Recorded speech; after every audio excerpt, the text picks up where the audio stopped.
Welcome to the first session of our second edition of Love is Political, Literary Circles for Liberation. This time we will be reading Olga Segura's Birth of a Movement, Black Lives Matter and the Catholic Church. Hopefully everybody was able to get it. First, I would like to acknowledge and honor with gratitude the land and waterways and the indigenous peoples, past and present, who have stewarded Turtle Island, a territory that includes what is currently known as the United States of America.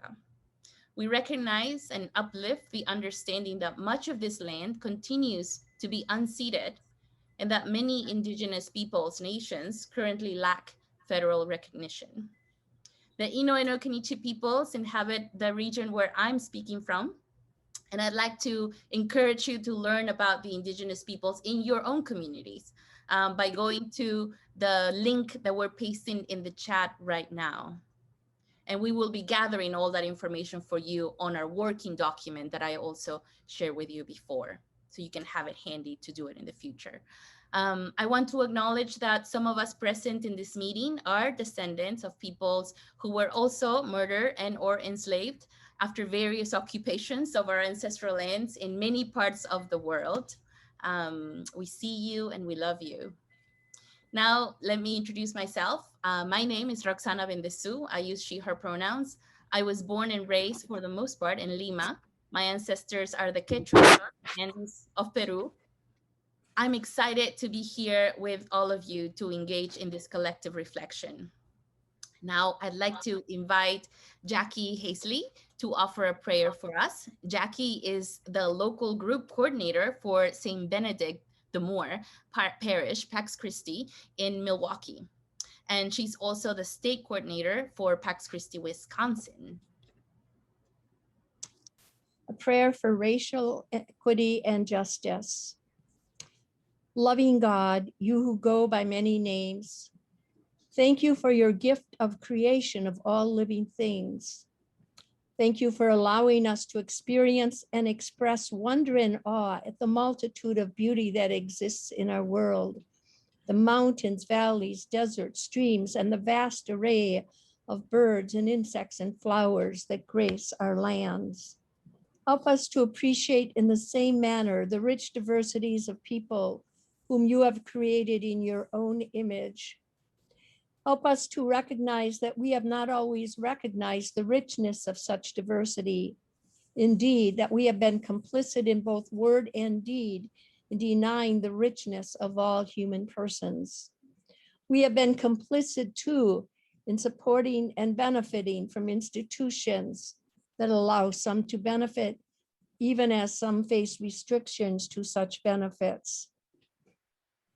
We today pledge to do all in our power to support the lives of all women, men, and children, especially the lives of our Black sisters and brothers.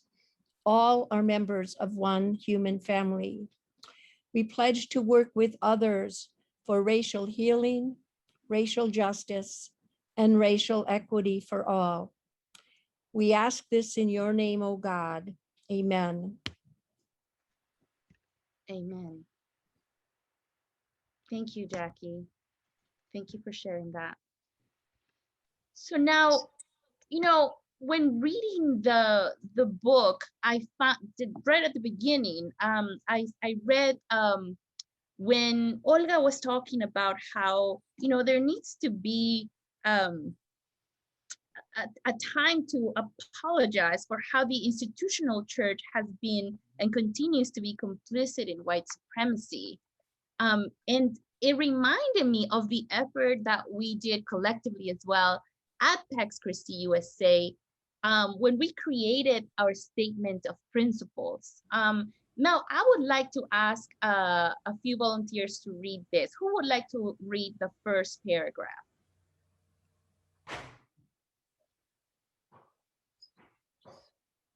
I'll read. Okay. Okay. A liberating vision.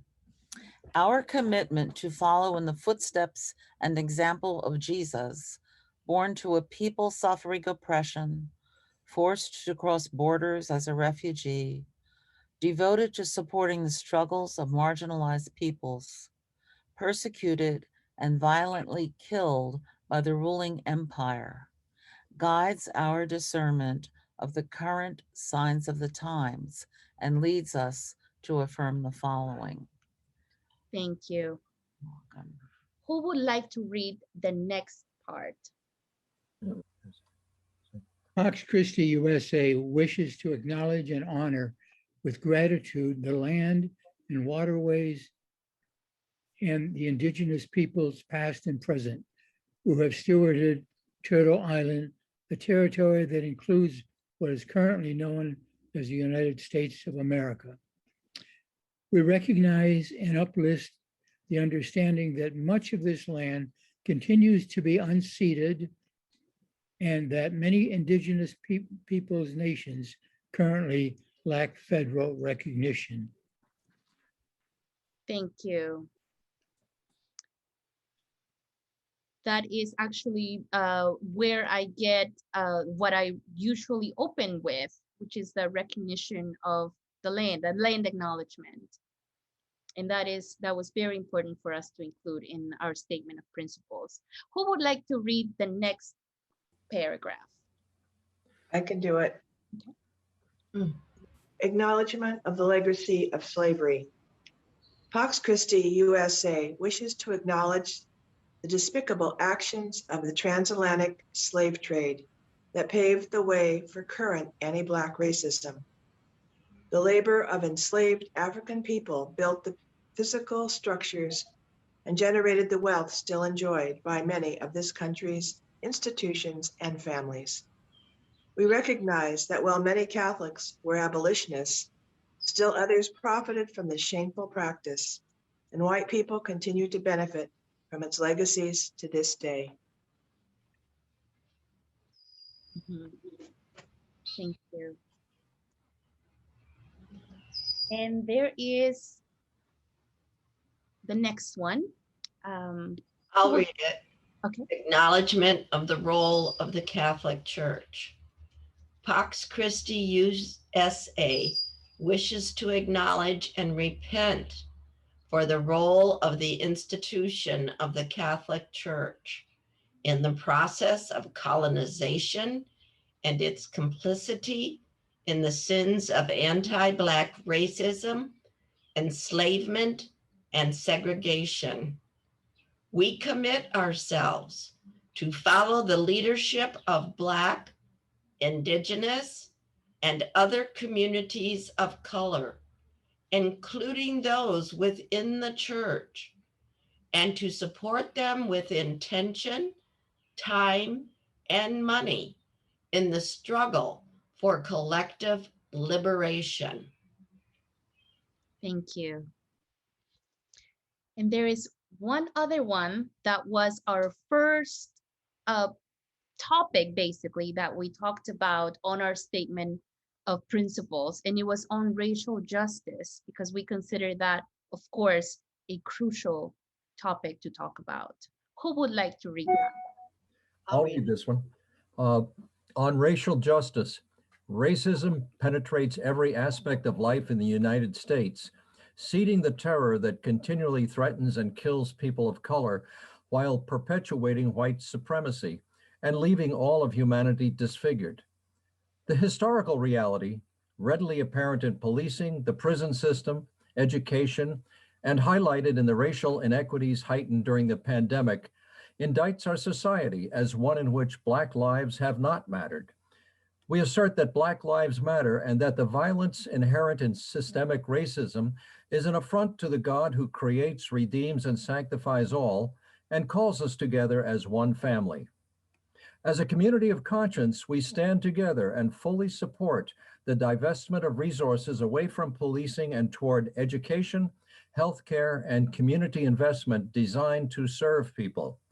We support reparations for the suffering inflicted on Black people because of slavery, Jim Crow laws, and targeted mass incarceration.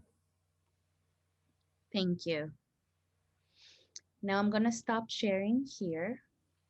And I would like for you to unmute yourselves one by one, not everybody at a time, and with one sentence, actually, I really want to say one word, but one sentence maybe,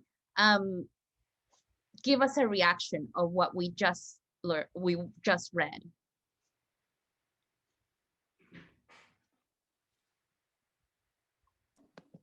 It's the work of the Spirit.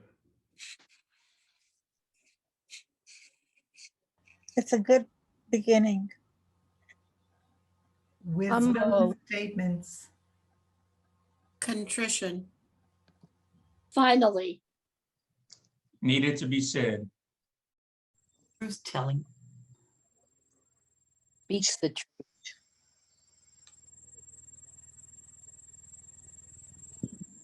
We need to spread the ideas.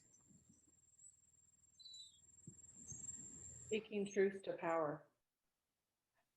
Righteous anger. Dismay. Be acknowledged by individual parishioners. Joy that a Catholic organization is saying this out loud. Hope. Needed from the pulpit. Awakening.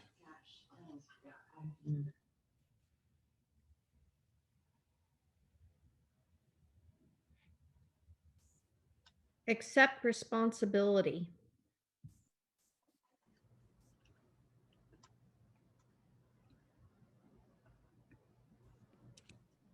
Act. Say that again, Tony, we missed that. Act or action. Mm-hmm.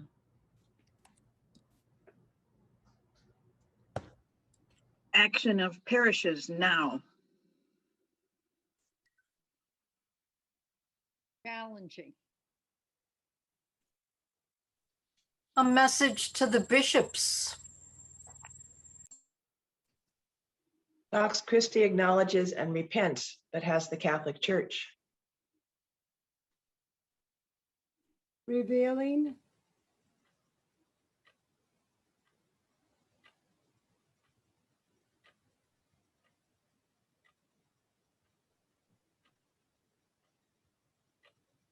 Speak out.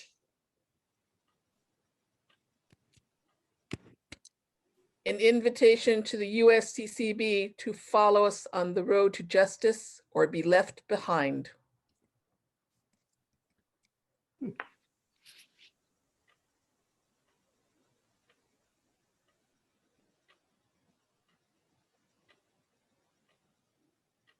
Insightful. How do we get how do we get young people to come on board if they're not going to mass and they're not part of a parish? How do we attract more young people, college age people to this vital message?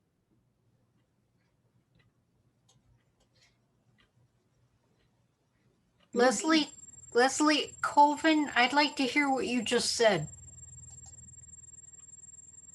Yeah, we missed that. Okay. What did I say? Give me a couple of minutes.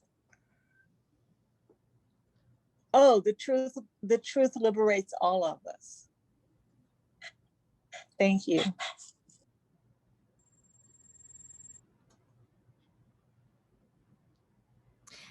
A challenge for my own complicity.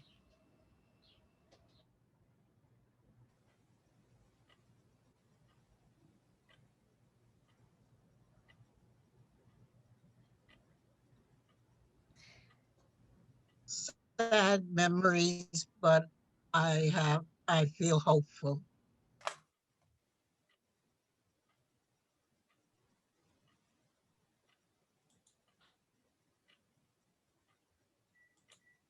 As you can see, this space is not a space where you will just be comfortable. And that's what we're aiming to do. We need to feel uncomfortable. We need to feel challenged. And we need to listen to each other. And sometimes we need to listen to ourselves, just saying it out loud. And that's what you're doing here.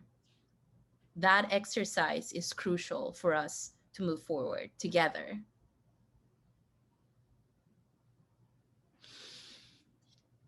But that effort is not new. That effort has been going on for quite a few years now in our Pax Christi family. Little by little, people have been doing things here and there and trying to make things better. And you're part of all of this. So today, we're going to hear from Perlette Springer.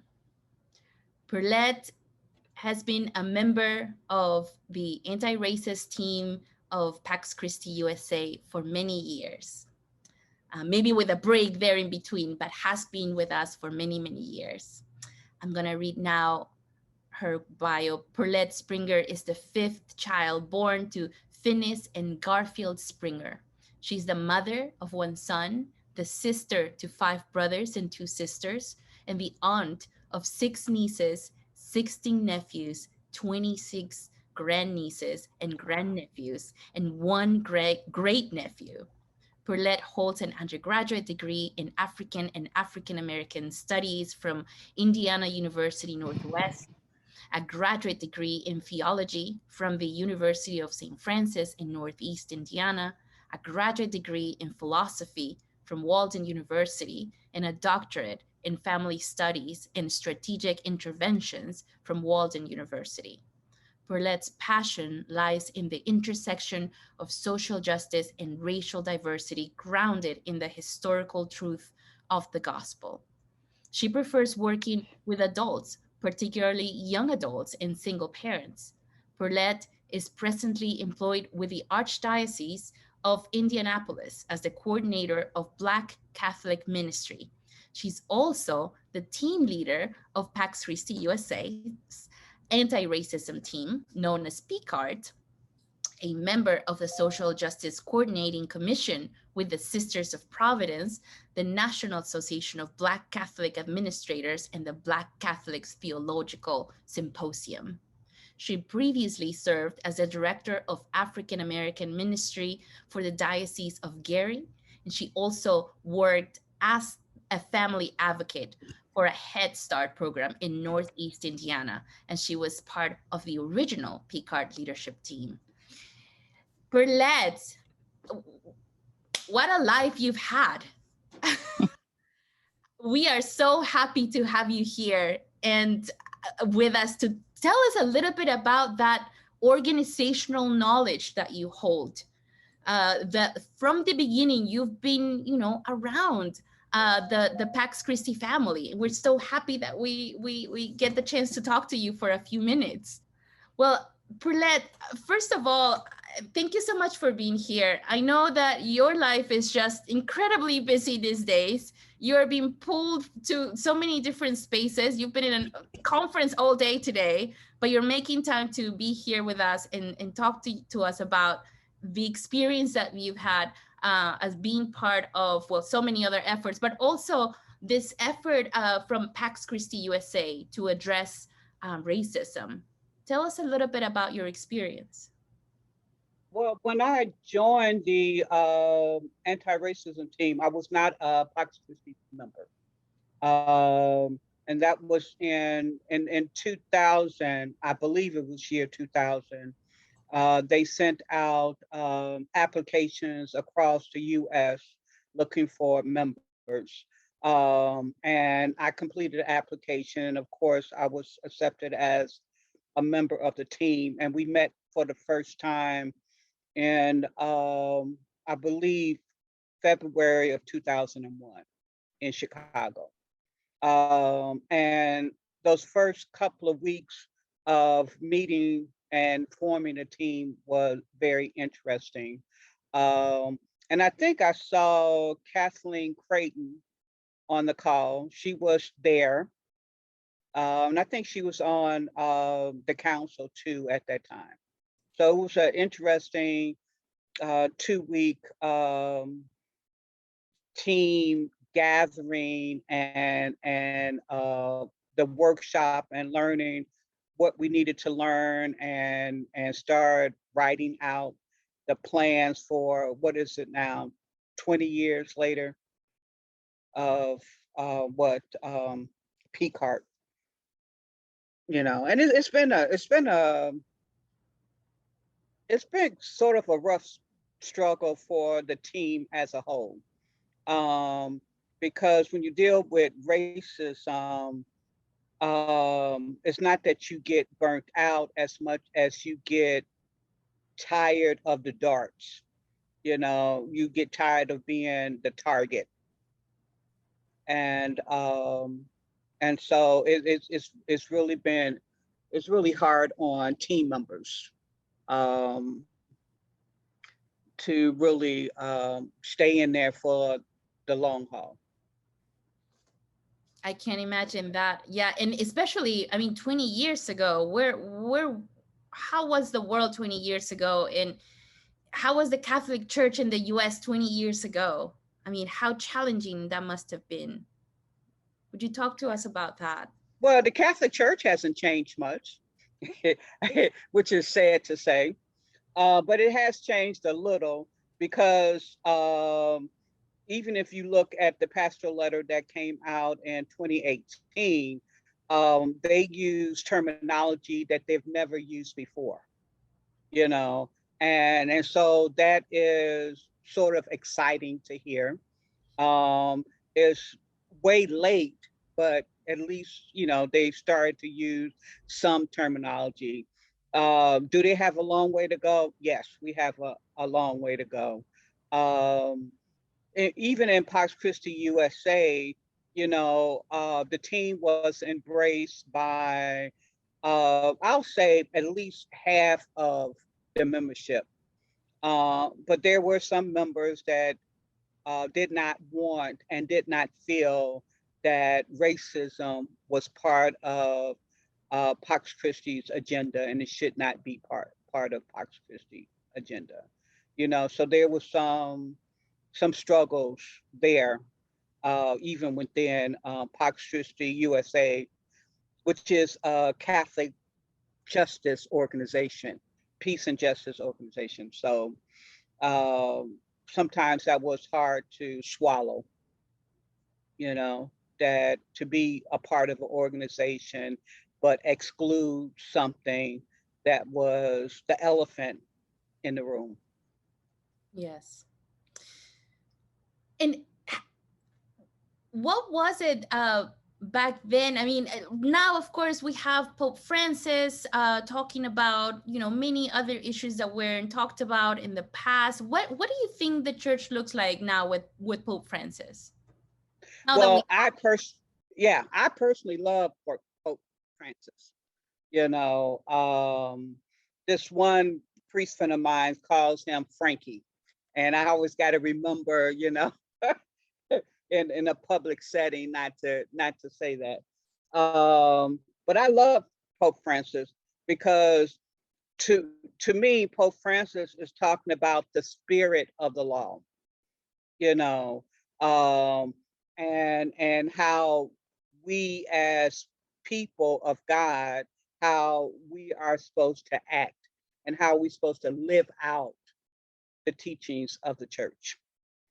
You know, and it's sad to read comments from priests or cardinal that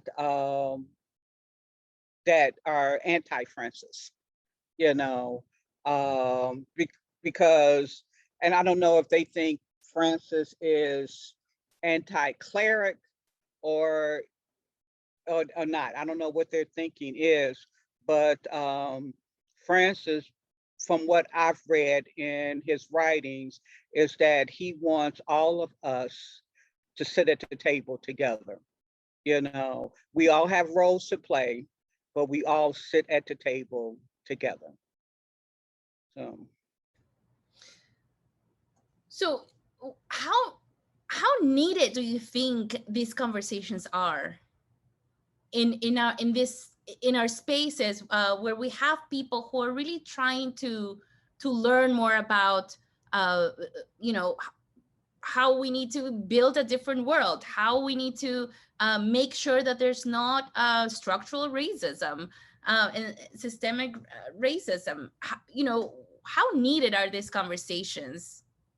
Well, for those of us who have learned to live within the system, you know, those of us who say, you know, we have to act a certain way, we have to respond a certain way to prevent the consequences that will come if we don't, we think is very critical. And we thought it was critical 50 years ago, 100 years ago, 400 years ago. You know, we always felt that this conversation was a critical conversation to have. So, and, you know, everything goes back. I remember it took me probably a month before I would look at the video of George Floyd, you know, because I didn't want to see it. After the Ferguson incident, that was the aftermath, that was taped, and his body laid in the street for hours. I after that, I'm like, I can't deal with this crap, you know. And so it took a while. And so when I finally looked at the video, it was just painful. But because of that video, it has changed so much across the world, not just in the US, but across the world. And people who were not willing to even admit that racism existed saw that video and say, yeah, it does. Yeah, it does. And then all the other videos, you know, that they could no longer justify that this Black man did something to deserve what he got, you know. And so now is an exciting time because of the fact that people eyes are now being open, you know. Being woke, that's not one of my favorite words, but just the fact is that people are finally awakening to the fact that systemic structural racism exists, not only in our society, but in our church and within Pax Christi USA. Yes, I have to say, it is rather sad that it takes watching this type of videos for people to recognize that, yes, indeed, this exists. And yes, indeed, there is a systemic racism going on. A lot of times the argument is that, you know, these are isolated cases, and the person probably did something really wrong, and, you know, they had to react, and they deserve that. And on a different side also, when people say, well, this person was an outstanding person and did X, Y, and Z, I'm always also challenging that narrative, because to me, none of us are perfect. None of us. And so why do we need to try to describe our you know, all community members as perfect or as innocent? Why that narrative of innocence? No one deserves to be murdered like that, period. No one, right? And so I'm always thinking about trying to shift this narratives. I always say that's my role in life. That's my job in every space where I am, because we need to move away from, for example, in the migrant justice struggle, they always try to describe people as a person who wants to go to college and a person who is outstanding in the community and has done X, Y, and Z. And I'm like, honestly, it doesn't matter. People should not be discarded, period. People should not be deported, period. Even if they make mistakes, we should have processes in place in our communities to be able to work with them. And I think what you fail to understand, and I know you understand it, but with your statement, what is missing is that the Black male has been labeled a beast for over 400 years. That's exactly what I'm referring to. Yes. Yeah. The description on the bad narratives is of, you know, we are criminals and rapists and, you know, as immigrants, right? Right. Like, we're the worst. Right. Like, that's Right. how they want to paint us. But I'm saying even the good narratives are sometimes not very helpful because none of us are perfect. You know what I mean? Right, So right. two sides of for people with good intentions. I'm like, you're not helping. Like, this is not really. Yes, it could create some type of support immediately, like to stop a deportation or whatnot. You know, that person is a father of a U.S. citizen or whatnot, and that's sometimes how you stop a deportation. So I get it. But there's more to a human being, right? We also commit mistakes. We also make mistakes. We also, you know, have faults, and we're not perfect. So I think what I want is to move us beyond the narratives that are seen as good to narratives that don't discard anyone. Like Pope Francis says, you know, this throwaway culture. We really need to move away from that throwaway culture. Nobody is disposable, not even those who make mistakes.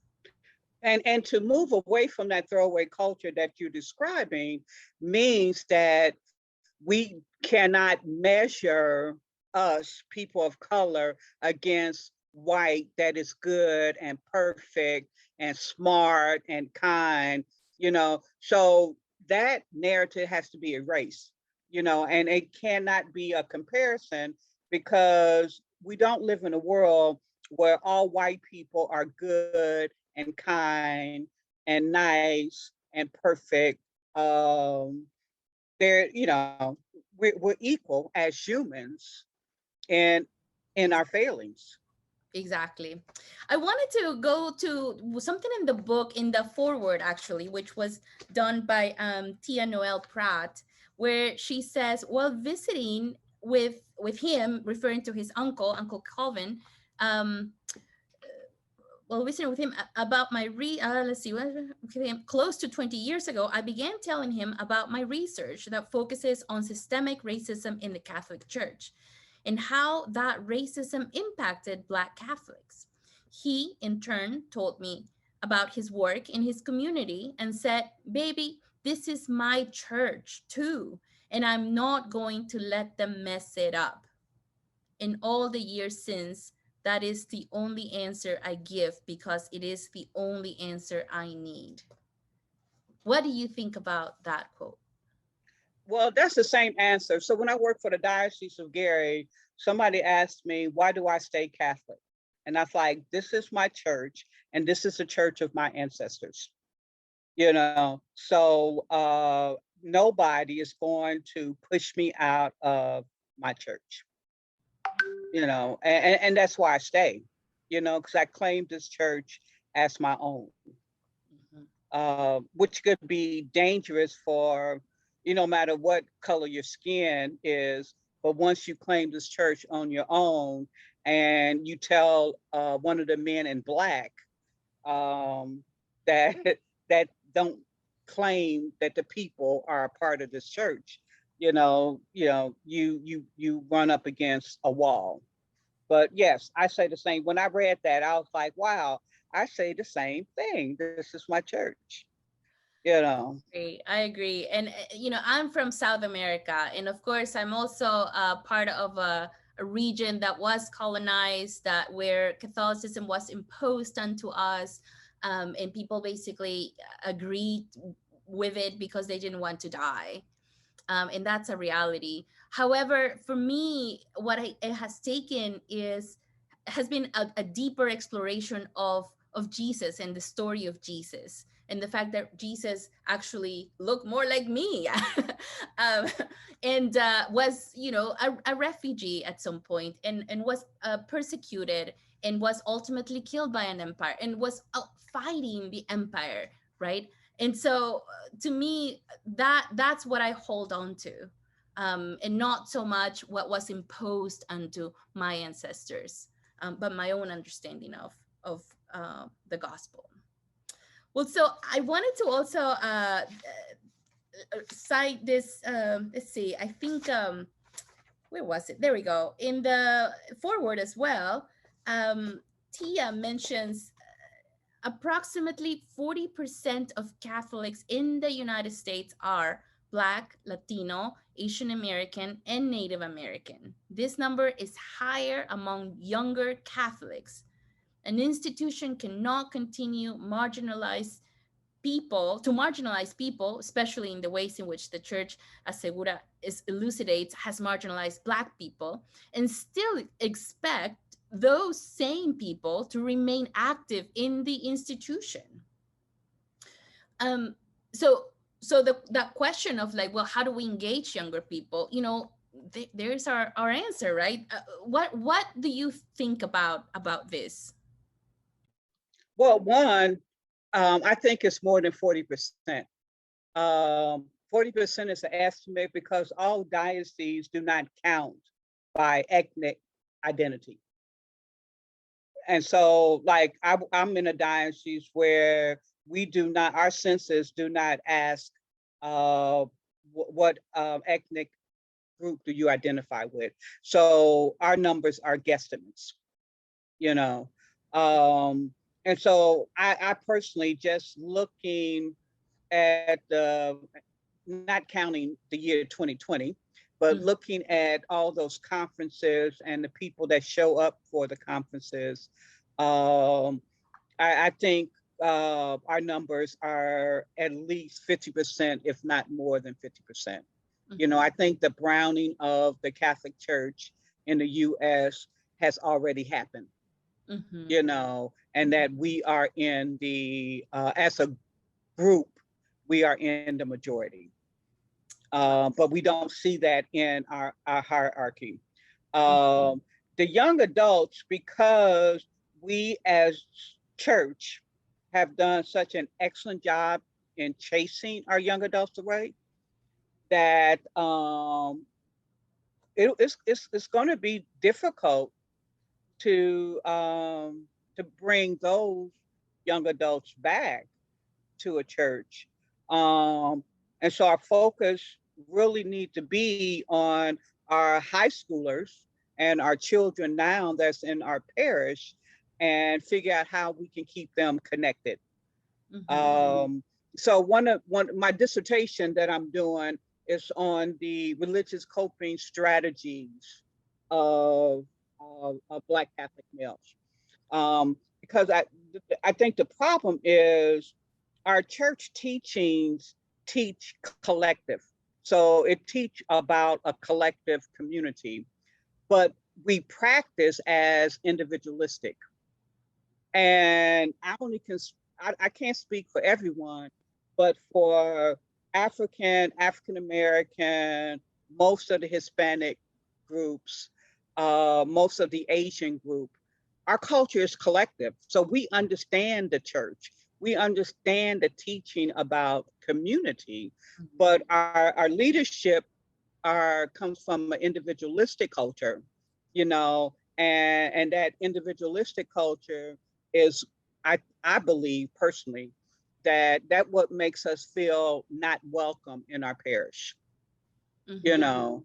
And so we just have to figure out how can we actually make our parishes feel like what the church actually teach. Yeah, that's quite a challenge, right? Yeah. However, though, you know, I really believe that Pax Christi USA could really serve as a home for many of those people who perhaps grew up going to mass when they were little, and now they don't feel like they have a home because they don't have a place where they feel accepted, fully accepted. And I really believe that Pax Christi USA can be that home, spiritual, political home, where they can identify with, you know, others and organize to achieve changes that we need within our church and nationwide. And I would also add at the international level. as well. Of course, we're part of this big network that I feel you need to take a little more advantage of, because we can organize at a global level. Of course, you know, a lot of the ways that the world operates are at the global level, right? Corporations don't have a strategy only for one location, but for many locations. And so our response towards oppression needs to be from a collective, from a global perspective, an internationalist perspective, right? So, you know, I'm really glad that we're talking about this, because we need to break into, you know, small rooms to start chatting about this. But this was a really wonderful introduction to this conversation, using this book as a tool. I haven't been able to read through the chat. I'm sure there are wonderful comments there, and we will make sure to go through them. But now we should make some time to say thank you to Perlette. First of all, thank you so much for being here with us at this opening session of our literary circle. And now I'm going to let people go to the rooms, and maybe we can unmute and give a big applause to Perlette. How about that? Can we do that? Thank you, Perlette. Thank you. You're welcome. Thank you. Thank you. Thanks, big sis. Thank you.